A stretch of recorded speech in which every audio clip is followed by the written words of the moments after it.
ओम साईराम. मशिदीत प्रकटला परमेश्वर. भाग 34. पुढील कथा.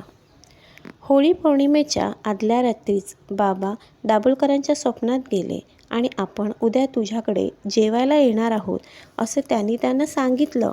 दाभोळकरांनी साईबाबांचा फोटो दीक्षितांकडे पाहिला असल्याने साईबाबा ते हेच हे त्यांच्या लक्षात यायला वेळ लागला नाही. ते स्वप्नातून खडबडून जागे झाले.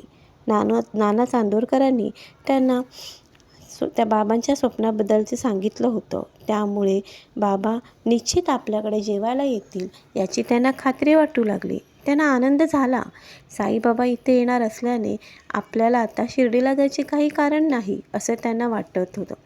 ते आता प्रत्यक्ष भेटल्यावर इथे आपण सर्व गोष्टीचा सोक्षमोक्ष लावून टाकू आणि ते खरोखर सत्पुरुष असल्यास दीक्षित चांदोरकरप्रमाणे आपणही त्यांचे अंकित होऊन असाही विचार त्यांनी निश्चय केला होता.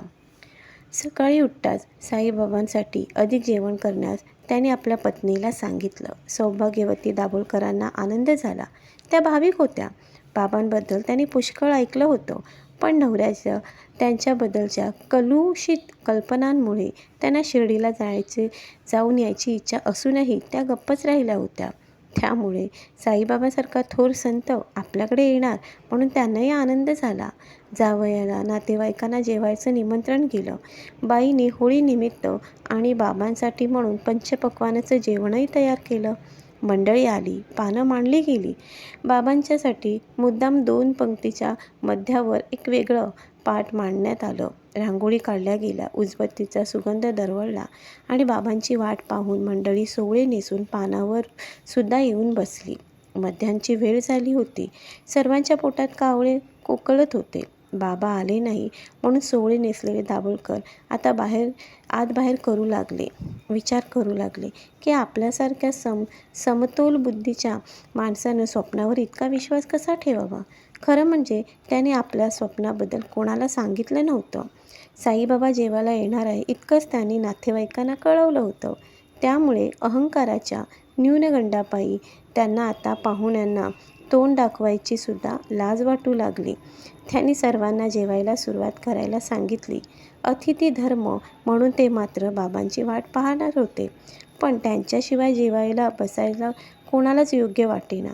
शिवाय सौभाग्यवतीच्या आग्रहास्तव जेवायला बसायचं ठरलं. त्यांनी बाहेरच्या दाराला कडी घातली. ते पानावर येऊन बसले. बाबांचं वाढलेलं पान पाटापुढे तसंच झाकून ठेवून दाभोळकरांनी नैवेद्याचं पाणी फिरवलं. इतक्यात दारावर थाप पडली. कोणाची तरी हाक ऐकू आली. अण्णासाहेब, अण्णासाहेब. बाबाच आले असतील या भावनेने सर्वांच्या नजरा दाराकडे वळल्या. अण्णासाहेबांच्या सौभाग्यवतीने दार उघडलं. बाहेर उभे असलेले होते त्यांचे शेजारी अल्ली मोहम्मद साहेब आणि त्यांच्या ओळखीचेच एक गृहस्थ. आतल्या खोलीत जेवणाच्या पंक्तीत बसलेले पाहून ते ओशाळले. म्हणाले, अण्णासाहेब, माफ करा, एक चीज आपको देने के लिए आया हूँ. आप खाना खा रहे इसलिए इसे रख के चला जाता हूँ. बाद में आप मिलकर सब कुछ बताऊंगा. त्याने झटकन हातातल्या पुड्यावरचं वृत्तपत्राचं वेष्टन काढलं. आत होतं साईबाबांचा एक अतिशय गोमटा पुतळा. साईबाबांची ती मूर्ती त्यांनी समोरच्या टेबलावर ठेवली.